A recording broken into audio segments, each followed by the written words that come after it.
Good afternoon, traders and investors. Will back here with another one, coming to you with a Sunday video, guys. And it's that time of the week again where we go over the top 5 options plays for the upcoming week. Now, keep in mind, all of these options plays are going to be for selling options, more specifically for selling put options as part of the larger wheel strategy that I like to run on the channel. We've been having some great success with this one over the past year in 2023, publicly on the channel, and of course in 2024 as well. We've been having a lot of gains and many more good trades to be had in the future as well. So in today's video, guys, a few things prepared for you. Number one, we're going to set the context for the week. Where do we stand, number one, in the indexes after last week's decline? Number two, go over some of the macroeconomic events that could possibly be influencing the markets this week. And of course, the earnings impacts that can possibly be had this week as well. Thereafter, we will go into a few of the strategy rules that I like to look at before writing put options. And then, of course, get into what everybody wants to see, the top 5 options plays of the week. And of course, as per usual, I have a ton of bonus plays for you guys, and also going to be reviewing my earnings strategy as well in the event that you want to write puts prior to earnings. I have a fairly conservative strategy there as well at the end of the video. So a lot to cover in today's video, guys. Let's jump right into the action, shall we? So moving into the expectation of the week. Number one, what do we have to possibly look out for? Well, there's not that much in terms of macroeconomic data, guys. Nothing really before the Thursday session, at which point we get the manufacturing PMI. Now, this is going to be important because it's been one of the most looked at reports in the most recent 2 months and is a good gauge of economic activity. In the event that the manufacturing report comes in well below the estimates, you can expect the markets to have a little bit of turbulence after that report. But other than that, guys, nothing big this week. We're through everything. We're through the interest rate decisions. We're through all of the Jerome Powell speeches. We're through the inflation data points. We're also through the jobs points as well. So not much in terms of this week. This week should be fairly price action based in your indexes. Now, in terms of other catalysts that can possibly affect the markets, we do have a lot of big earnings from a lot of very big companies, especially consumer facing companies. Walmart, Lowe's, Target, and TJX giving us insights into the consumer. NVIDIA, Snowflake, Palo Alto giving us many insights into AI and that narrative as well. And then John Deere and Intuit as well, also two consumer-facing stocks. So we do have a lot of big company earnings this week, none of which will probably move the market more than NVIDIA, however. So that's going to be one to watch, especially for technology stocks and semiconductor stocks alike.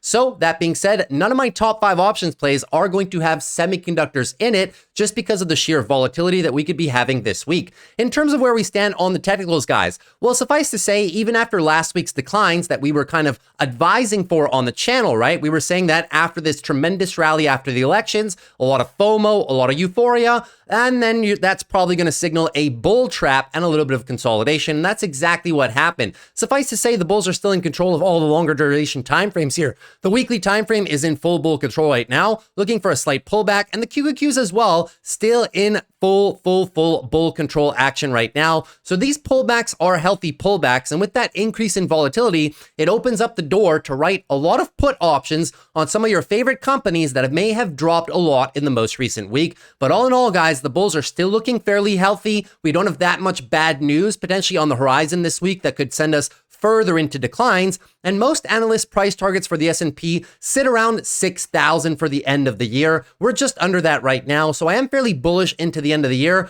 Couple that with the fact that in election years, we do have start to have some favorable seasonality right around now. So you can see into November, we get the election rally, post-election rally, into a mid-November dip. And then for the rest of the year, pretty much, although it is a somewhat bumpy road, we do tend to have fairly steep inclines in the indexes into the end of the year. So I am still fairly bullish into the end of the year, guys. Now, of course, there are still some minor red flags right now. Inflation is still somewhat sticky. Economic output is somewhat unclear. The jobs market, although resilient, does have a few cracks in the mix. And of course, we can talk about the debt ceiling for the US and tons of other factors. So there is still a bear thesis here for something more than a soft landing recession. But as of right now, we don't necessarily have data points that indicate we're about to fall off a cliff. I'm obviously going to be monitoring monitoring this week by week, but I do still believe that this week is a great week to be writing options on our favorite companies, especially on some of the high conviction names that have dropped a lot. So all that being said, that is your weekly prep for the week, guys. If you want more, you can go watch my last Friday's video. The first 10-15 minutes, I dive into what happened last week for the sell-off and kind of just paint the picture as to what we can possibly be expecting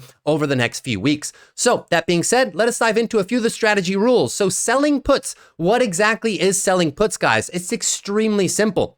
Just think of it as a buy limit order that pays you. Let me explain. Let's say you wanted to buy Amazon down here around the, let's say, mid 190s for a little bit of a retest of this location. You can see on the weekly time frame, the bulls are in full control, right? We're possibly just expecting the breakout, retest, and trend continuation run. So let's say I wanted to pick up some shares of Amazon for that run down here around the 195 area. Well, there's a few ways I can do this. I can either wait for the stock to get there. I can either set a buy limit order for 100 shares down here, but in the event the market doesn't come into us, we don't get any shares and we don't make any money. That is where selling puts come in if you want to buy a stock down here in the event it gets there by the Friday close. Take a look at Amazon right here. You'll see the 195 puts are paying 97 cents. If you sell this put to open, you are agreeing to buy 100 shares of Amazon at 195, and for that, you will be compensated $97 or roughly 97 cents a share. It's a great way to get into a stock that you want to get into in the first place and get a decent little discount in doing so. So that is very, very simple. It's just a cheaper way to buy into your favorite stocks. So let's go over a few of the strategy rules that I look for. We'll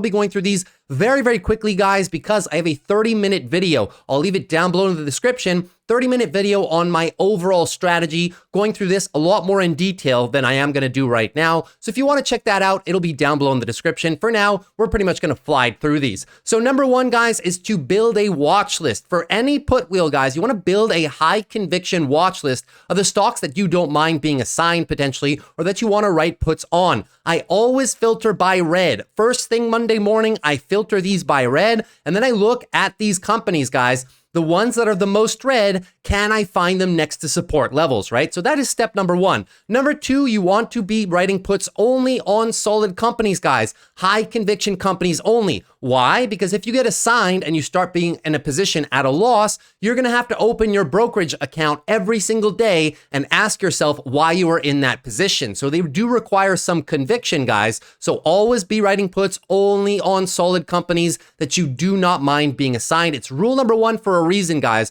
A lot of people overlook this, get seduced by some premiums in some stocks that they don't like. Then they get trapped, they take a loss, and then they lose confidence in the strategy. So solid companies only, guys. Number two, we want to be looking for stocks in a monthly uptrend or at least a long-term range, right? That is to once again put all of the probabilities in our favor of not being assigned. Suffice to say, if we're in a monthly uptrend or a long-term range and we're bidding at the lower end of these ranges or on the pullbacks, we usually have a good chance of getting some follow-through continuation to the upside and not being assigned. Number three, the company needs to not have any earnings this week, guys. Earnings are very volatile. We've seen that over the past 3 quarters. A company can put out very good numbers, but still go down 10, 15, 20%. So if you don't want to get trapped and don't want to end up with a very volatile loss, just don't do it. Number four, we want to be looking for stocks in a support area or an area of breakout retest. A support area could be something like an Autodesk, 2 years worth of support down here, usually a high probability trade to be writing puts at a support level.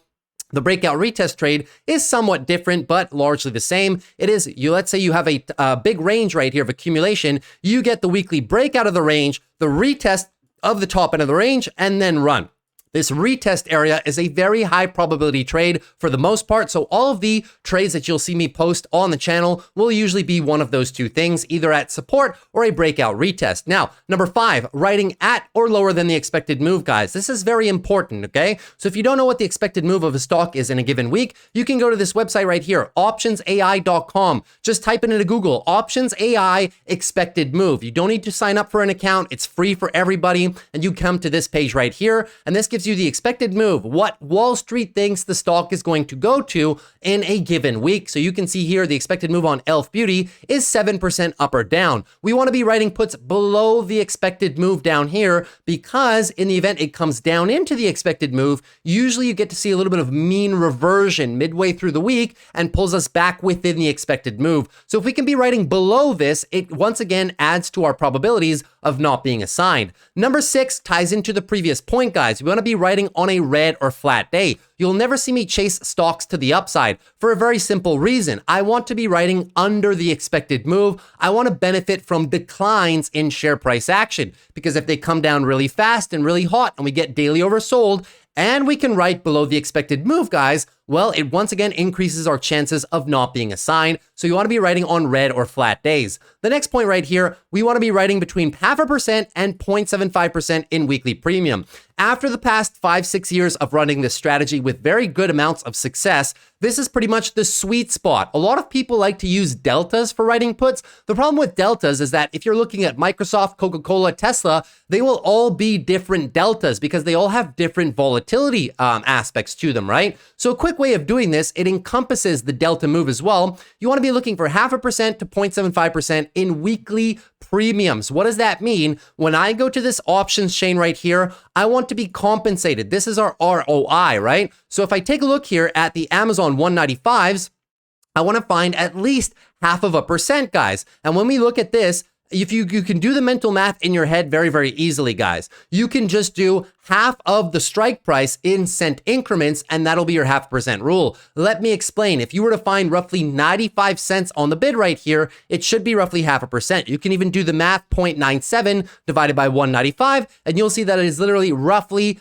half of 1%. So a very easy way to do this in your head to know that whether or not there's some good premium at the strikes is just using the 0.5% rule. Like, look, I can pull up Google super quickly, and I'm just looking for half of the strike price in cent increments. If I want to write the 167.5s, I know that I at least need to find about 85 cents here. So the 167.5s don't quite qualify. How did I do that in my head? Real quick. Just divide about roughly 170 by 2 in your head. That's 85. So you need to see about 85 cents on the bid right here. And if you want the proof, right, 0.75 divided by 167.5, you'll see that it's not quite 0.5%. So it's a very easy rule, a general mental math rule that allows you to go through tons of options chains really quickly without having to look at various deltas for different stocks, right? And then lastly, you want to set a take profit at 90% of the contract value, guys. That's just because if you write these options on a Monday or a Tuesday, and let's say by Tuesday afternoon or Wednesday morning, they are 90% profitable. Well, you want to take the capital back and then find a new play. So we're just trying to be capital efficient here.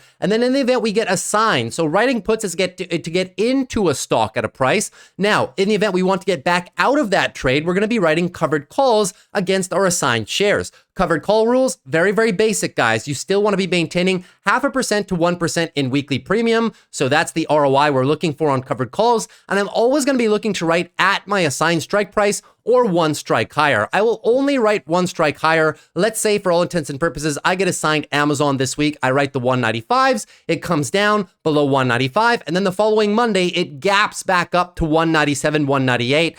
Only then will I possibly write covered calls one strike price above my assignment price in the event the stock has a gap up day on the Monday session. So those are all the strategy rules. Hopefully you guys appreciated that. Now let's dive right into the juicy plays. So number 1, guys, for the week, top 5 options is going to be Uber. Uber's been one that's been recurring on the channel now for about 3 weeks in a row because it's in a very nice area of support. Take a look right here. We have the 70 all the way roughly down to about 68. Decent area of support for Uber. I love this company, high conviction stock for me, and the PEG ratio, the valuation right now is fairly good for the company. And the company's fundamentals, guys, are expanding over the next few years. This is something I also like to check, expanding EPS and expanding revenue as well. So we know Uber's a very dominant company, so I do not mind bidding down here in the 70 to 68 region. That being said, the expected move for the week is 70.86. So let's go shopping together. See, can we find any premium on Uber below the expected move of 70.86? So think 70, 69, 68. So let's go shopping, shall we? So moving into Uber, as you can see, at $70, guys, 0.5% rule. What do you need to see here? Exactly, 35 cents, right? So 35 cents is 0.5%. As you can see, the 70s are not quite offering 0.5%. So essentially what we would need to see on the Monday or Tuesday morning is Uber have a little bit of a dip. If Uber dips ever so slightly back down here, think 72, 71, that will most likely free up these 70, maybe even 69 or $68 strikes. Once again, depending on the size of the move down, guys, you want to readjust your targets. We want to be getting as low as possible into this support zone while still getting our 0.5%. So first glance for me on Uber this week will be 70 all the way down to 67, as best as I can get, as low as I can get while still getting roughly 0.5%. I'll remind you that's going to be anywhere between 33 and 35 cents on the bid. So that is play number one. Play number two is going to be Google, and Google has been one of my most desirable stocks because just how cheap they are in terms of valuation, right? I do the analysis on GOOG, but they're relatively the same, guys, just voting rights in terms of difference, right? Look at the PEG ratio of Google, 1.33. They are the cheapest company in all of big tech right now. Extremely profitable company, heavy amounts of free cash flow. Look at the EPS expansion for the next couple of years. Look at the revenue expansion and look at all of the analyst price targets. So suffice to say, we are getting a very good deal on Google shares right now. Continues to be one of my favorite stocks to bid in the market. That being said, we're coming into also a nice area of support. Used to be resistance for a couple months, now coming into it as support, and the moving averages are there as well on the daily, and on the weekly, the short-term moving averages are there as well. Beautiful weekly uptrend, looking for the back test and possibly run into the end of the year. That being said, the expected move is 168.11 for Google stock. Let's go shopping and see if we can find some premium down there below 168 or at 168. So as we can see right here, guys, the 167.5s from my theoretical example just a few short minutes ago, well, we already know that it's not yet giving 0.5%. That being said, if you're slightly more aggressive, there is some premium freed up at the 170s. But for those of you who want to respect the rules of the strategy to the T and be a little bit more conservative, we will have to wait for the 167.5s. So in the event you see Google continue on its decline into Monday morning, coming down 171, 170, that, guys, will probably free up the 167.5s. And if Google has another 2% drop day and comes down immediately on the Monday session into 169, 168, you may even get some premium on the 165s. So for me at a first glance, it'll be one of these two strikes, 167.5 or 165, both of which represent a very good area of support, and possibly you will find some short-term hourly oversold conditions. Always a factor I like to look for as well. Short-term oversold conditions coming into support with a overall weekly uptrend seems to be like a fairly juicy trade for me. So that is trade number two. Trade number three is going to be one of the cheap ones for those of you that don't have that much capital to manage. So this one's going to be New Holdings. This is one of Warren Buffett's investments as a whole.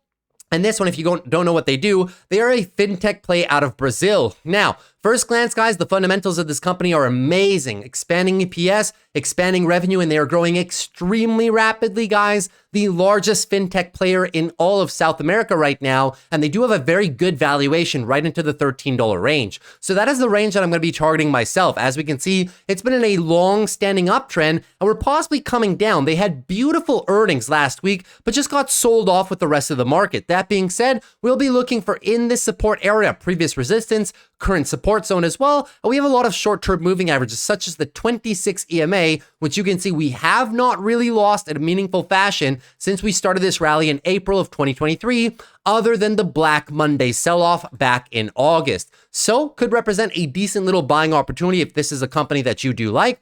1346 is the expected move to the downside. So let's go shopping on new and see, can we find anything below 1350? So taking a look, as you can see right there, 1350 themselves are paying 11 cents. That is roughly at the expected move. It's a little bit aggressive. However, in the event we continue declines into the Monday session, and we drop, let's say, from 14 down into 1375, maybe even down into 1360 or 1350 itself, that is going to free up my desired target strike of $13. Now, you'll need to see at least roughly 7 cents on the bid right here for this trade to make sense for you. So these are the strikes that I'm going to be looking at, guys.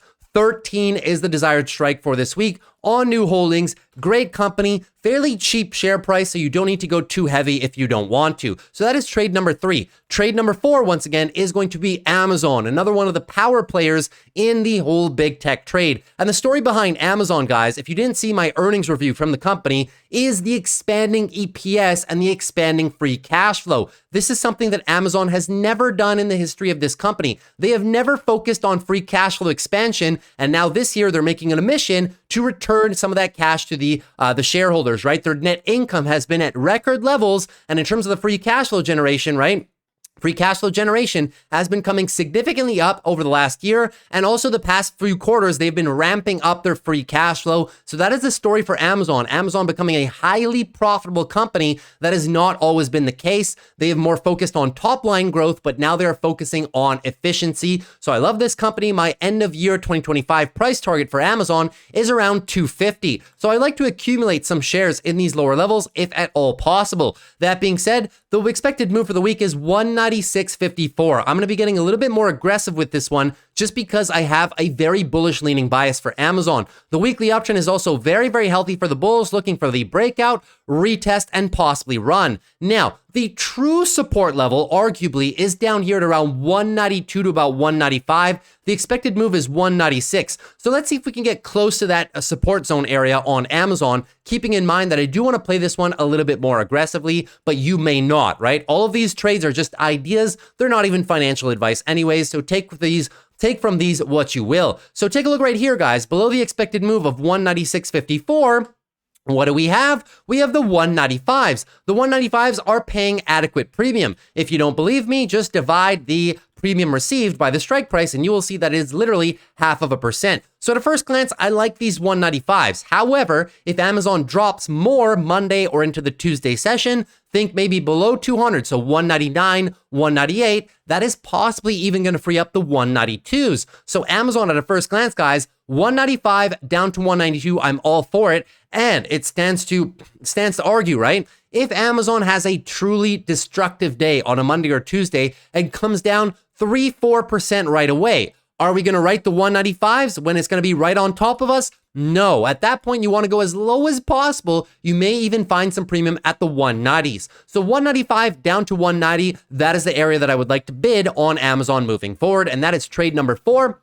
And trade number 5, another company that I like a lot, and that has been crushed, but we have found a local temporary bottom in the last few months of trading right there. And this is Elf Beauty. Elf Beauty had their earnings just a few short weeks ago, and the CEO said that consumer demand is not a problem for them. They provide a luxury product at a very cheap price, and their online business model means that they don't have that much cost overhead, right? They're not paying for brick and mortar stores like Ulta Beauty, like L'Oreal does sometimes as well, like Sephora does. So I like the cost control of this business. I love their online marketing strategy, and the consumer reviews for this business are fantastic. Take a look at the growth metrics, ever expanding EPS over the next 3 years, ever expanding revenue. So they are bucking a trend in the overall beauty segment and running laps around legacy companies such as Estee Lauder. So I do want to bid this stock if we come further down below, because not only is this a big support area talking about 110 down to 100, but we're also doing something right now. The bulls are trying for the breakout, retest, and possibly run and reset the weekly uptrend, creating a lot of space between us and the lows since those earnings. So I want to bid all the way down here. The expected move for the week is 113, guys. So let's have a look at Elf Beauty and see, can we go shopping on Elf for premium below 113? And you will see that the premiums on Elf are fairly attractive because the stock is somewhat of a very volatile one. So let's have a look, guys. As you can see, we are getting the 0.5% rule even at 110. So look at the 110s, guys, right? 110s are paying 73 cents, and those are $3 below the expected move. And that's exactly the zone that I want to be situated into. 110 down to about 100. So if Elf Beauty has another sell-off day into Monday or Tuesday, bringing us back into the teens, 117, 116, 115, you may even be able to find some premium below 110. So 110 down to about 105, as low as we can possibly go while still getting our 0.5% rule. Even the 108s right now are paying roughly 0.5%, which is fairly good. So 110 down to 105, I want to get as low as possible to collect some of that juicy premium on Elf Beauty. As a matter of fact, I already have an Elf Beauty contract open myself at the 112 area for the Friday session, so not looking too bad there at all. And those are the top 5 options plays for the upcoming week. Hopefully you appreciated those. Now, as per usual, I do have a ton of bonus plays for you guys,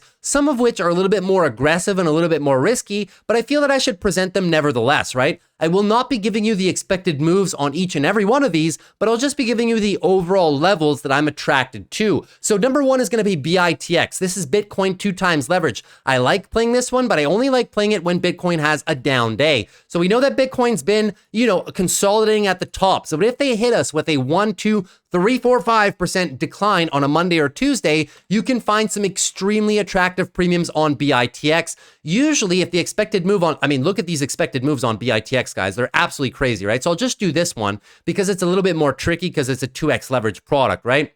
Look at the expected move, 12.3%, 48. You can go 20% below, guys, especially if the stock's on a decline on a Monday or Tuesday. Look at these premiums on BITX. They're actually quite crazy. So taking a look here, if we go 20% below the current price, guys, which is right now about 55, 20% below would be about 45. Look at the premiums, guys. They're absolutely nuts on this stock, right? So you can go very conservative and still make decent money, right? Even all the way down here at $40, guys, they're paying 27 cents, which is decent premium, 0.5%, 39s, 38s, even representing roughly 0.5%, guys. And that would be a sell-off on BITX, guys, of, let's say 28%. Bitcoin itself would have to fall 14% this week for you to be assigned. So that's how I like playing BITX, with a wide margin of safety on a red day. Usually you have some good success on those. And now let's dive into the companies that I'm specifically looking for, right? UPS, I love this lower range right here, talking about the low 130s down to about 125, previous range of resistance back in 2017 to 2020, and now we're tapping into it as support, monthly looking to bottom out as well. So I like paying UPS, and in the event you get assigned, well, at least you're collecting roughly a 5% dividend while you are in those shares. I love playing UPS down there on a big red day. Airbnb as well. Airbnb down in the mid 125 range. They had earnings. I like their earnings, but unfortunately right now they've been kind of consolidating with the rest of the market. But if we come back down here, 125, and I can find some premium, 124 down to 120 roughly, that is a very nice area for Airbnb. So I always keep this one on the back burner. Another one, this one may be out of reach for a few of you, but I know that a lot of you do have the capital to play this one, and this is going to be Microsoft. Writing short puts on Microsoft down here, 405 down to roughly 400, in my opinion, guys, is a relatively safe and conservative trade on one of the best companies in the world. It's been in support area all the way since January. So every time we can retest the lower, 415s, 410s and open up some premium there for the 400s, I am all for it, guys. Even if you're not doing it on a weekly basis, if you want to go 30, 45 days out, no problem at all for writing those short puts. Just make sure you get as close as possible to the 0.5% rule. A couple other ones that have been consolidating recently, guys. One of them is Coca-Cola. Now, I have not seen Coca-Cola be oversold for 2 weeks in years at this point, right? Now, a few of the factors at play here was number 1, their earnings. Their earnings were not tremendously well received by Wall Street, but number 2, especially in the last week of trading, guys, has to be the nomination of RFK as Health Secretary for the United States. We know that he's been very vocal, number 1, on cracking down on pharmaceutical companies, wanting to make them more transparent, but also number 2, in the overall health of the food industry in the United States. So obviously junk food companies such as Coca-Cola, such as Pepsi, have gotten hit pretty hard. Now, I do believe these companies will be fairly resilient, and these volatility events provide some great opportunities for entering on Coca-Cola and possibly even Pepsi in the lower locations down here, guys. Pepsi is deeply, deeply, deeply oversold, so we are going to get a bounce. So I like this range, guys. $61, $60 is a fair price for Coca-Cola. Most of the analyst price targets for the next year are all the way up here at 70. So those are just a few ideas, Coca-Cola and Pepsi.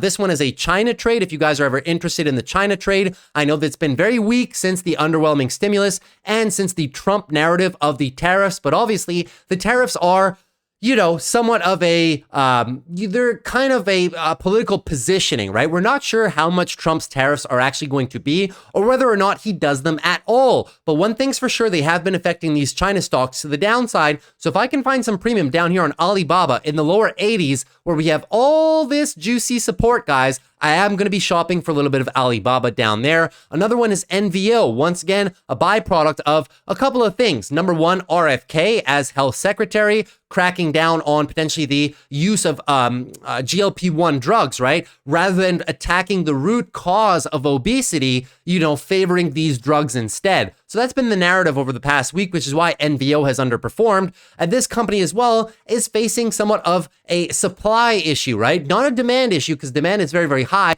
They just can't get the supply out fast enough. So they're building manufacturers right now. But I like this one, 100 down to about 90 bucks. I think it's very fair. The valuation is going to be fair. And looking for a little bit of monthly consolidation after 2 years worth of rally. I'll remind you, a lot of the price targets on NVO over the next year are significantly higher than the current stock price right now. EPS will be expanding, revenue will be expanding as well. It's just that NVO kind of ran ahead of itself and now it's into consolidation, but could represent a decent opportunity if this is a company that you like yourself. And some of the last plays, right? I'm throwing many different industries at you guys. Lennar, the home builders. Home builders have been consolidating for about a month, almost 2 months worth of time into very nice support regions. So there's one on Lennar Corporation, one of your more solid home builders. A lot of them have the same setups. And another one is the materials company for some of these home builders, BLDR. I like this location down here, 165 to 160. The valuation down there is very good, and the company is expanding its fundamentals into the next year. So if you can find some premium down here, I may even throw off a short put opportunity on those. And of course, some of the other ones, guys, are if you want to play the small caps, IWM coming back down here, maybe the 220s down to about 210. A lot of volatility on this one. Could be attacking the prior resistance range as newfound support. So IWM could represent a good trade. And another one of the trades in the small cap region is ARKK. ARKK currently trying to set up for a weekly uptrend shift. The good old breakout retest of 2 years worth of resistance, retesting at a support. So if we come down a little bit more, could be some nice opportunities to find some good premium on ARKK. 50 and below. So those are all of the bonus plays, guys. Hopefully you were able to find something in there that at least gives you an idea of possibly, if it's not a stock that I presented, maybe an opportunity in an industry that I presented as a whole. So that's everything for the bonus plays. Now, lastly, I know that you guys love to play these earnings, right? Now, I did say in the introduction of this video, I do not recommend playing earnings. They are very, very volatile, but I know there's a lot of people that like to play earnings. And as a matter of fact, I do play them myself in the Discord. As you can see, the past 2 weeks of earnings trades, we have not really lost much. We've made a ton of money playing these earnings trades. The only 2 losses we took are on Robinhood of $11 and SoFi, a loss of $3. Every other earnings trade, guys, have been very, very good trades. And as a whole, you can see all these trades. Look at the wheel trades, right? All of the wheel trades that I've been running in the Discord, at least, well, since the inception of the Discord, there is a few losses here and there, but you can see the sheer amount of wins, right? So very high probability the way that I trade the wheel strategy. Now, in terms of the earning strategy, guys, I'll be giving you one example because I've been going over these for now 3 weeks in a row. You can find more examples in my prior Sunday videos. But here's the way that I like to play earnings by selling options. It's a very conservative strategy, guys. It foregoes the need to predict earnings, right? Buying calls, buying puts into earnings. Nobody actually knows where they can go. You can at best have a guesstimate of where the company should go, but you know that sometimes it's tough to meet your break evens, right? There's a lot of premium on the calls and the puts. And if the stock doesn't move enough, you may end up even losing money if you're not right on the direction, which is why I like to sell options on earnings in a very conservative fashion, right? So here's what the strategy is. It is called the 2 times the expected move strategy for selling short puts. I will give you an example for NVIDIA, right? So what you want to do if you're interested in this type of thing is Wednesday, right prior to the earnings, right? Let's say you want to play Walmart or Lowe's. You would look for these options Monday before the close. Why? Well, because the stock's going to be moving all throughout Monday, right? So you want to do these as close as possible to the closing price. Same thing with NVIDIA. If you want to run this strategy on NVIDIA, look at these options Wednesday before the close because it'll move Monday, Tuesday, and Wednesday prior to that. So once we are right before the close, let's say it's now 3:30. The first thing that we do is look at the expected move for NVIDIA. Let's say we are Wednesday before the close right now, and this is the current price and expected move. Take a look right here, guys. The expected move is 9.1% in either direction. What you want to do is double that. 2 times the expected move because it puts a lot of probabilities on our side of the stock not coming down there by the end of the week, right? So 2 times the expected move would be 18%. Now that we've got that locked in, let's go to NVIDIA. We want to go to 2 times expected move and see, does 18% line up with a support level? So number 1, 2 times the expected move. Number 2, does it line up with big weekly support? And this is a huge factor, guys. If 18%, let's say we were all the way up here, right? And 2 times the expected move down would put us right here, but there's no support at all. I would not take that trade. You need for it to line up with a support level, okay? So 18% on NVIDIA, where does that put us? Let's say this is Wednesday before the close. 18% would put us, well, lucky for us, right into a very strong weekly support level of 119 down to 115. So then we would go on the options chain for NVIDIA. Let's pull up NVIDIA real quick. Do I have it already prepped? No, I don't. So let me pull it up real quick. So we go to NVIDIA and then we go shopping for the 119s to 115s. So as we can see, let me just expand the chain, right? Let me expand the chain. You will see that 18% away, as I recalled, right, was exactly 116. So let's go shopping 116, 115, shall we? So you can see for the week, for the premium, because NVIDIA is so volatile, look at this. We're getting a ton of premium. You can even go a little bit lower, guys. In the event, you can get even lower while getting 0.5%, right? You can go with the 112s, the 111s, the 110s. You'll be even further than 2 times the expected move. So the probabilities of you being assigned are very, very, very low. Now, once again, you only want to be doing these on companies that you do not mind being assigned, guys. Sorry, I'm playing around with these. I keep clicking the wrong buttons because in the event it pulls back into you, you want to either be able to close the trade, possibly if you don't want to be assigned, or take assignment if it's a stock that you really, really love. So this is the way that I do these earnings, guys. 2 times the expected move down and into a big weekly support level. You probably won't get a lot of premium on a lot of stocks out there, but I'll show you how to know. I want to be looking for 30% annualized, guys. And this is the last one that I'll leave you on. How do you know that you're getting enough premium for your contracts, right? So let's say I go with the 103s, which is crazy. That's well under the expected move as a whole, guys, right? We want to know, are we getting enough premium for the 103s, maybe even the 102s, right? This is crazy premium for NVIDIA this week. Even down here, the $92 puts, are we getting good enough compensation for them? Well, what you want to do is look at the premium. Let's say we're 2 days until, or let's say we're at Wednesday before the close. There's 2 remaining days after that, right? So I'll give you guys the calculation. What you want to do to see 30% ROI annualized is you divide the premium on this contract right here. Let's say we do the 90s. 31 cents divided by 90, okay, times 365. That puts us on an annualized basis. Then you divide this by 2. Okay, that gives you how much premium are you collecting for the remaining days in the week on an annualized basis. If you were to take this trade every single week, how much would it amount to at the end of the year? This would be 62% annualized ROI. So you want to do this, right? We can do another one really, really, really quick if you guys want me to, right? So let's say I want to do, let's say something like a Walmart, right? So let's go ahead and do Walmart. Walmart doesn't have that much volatility, so it could be a good example. So let's pull up Walmart's chart right here, and I'll give you one more, and we're going to end on this, right? So let's pull up the expected move for Walmart. This is number 1. So you want to be doing this if Walmart has earnings Tuesday before they open. We do this Monday before the close, guys, right? So Walmart, the expected move is 5% up or down. So we want to be going twice that, right? On Walmart. So 10% on Walmart is roughly down here to about the 10% range, 75, right? So let me just put a line here at 75 and you will see really, really quickly, oops, it doesn't respect one of our strategies, guys. This is not anywhere near any weekly support at all. The weekly support, the bigger one, would arguably be down here at 71. So I'm not interested at 75, but if I can find some premium down here, $70 range, I will probably go for it. So let's go shopping on Walmart. We know that 75 is not good enough. There's no weekly support there, so I'm not taking the trade. I'm not expecting Walmart to fall 10%, but stranger things have happened, guys, right? You guys have seen how far these earnings can fall sometimes when they're unfavorable, so we need to be respecting our rules. And as you can see right now, guys, there's just no premium on them. If I go even lower than 75, there's going to be nothing there. Even though I'm interested, right? 72, 71, there's nothing there. So unfortunately for us, Walmart is not respecting our rules, so I will not be taking this trade.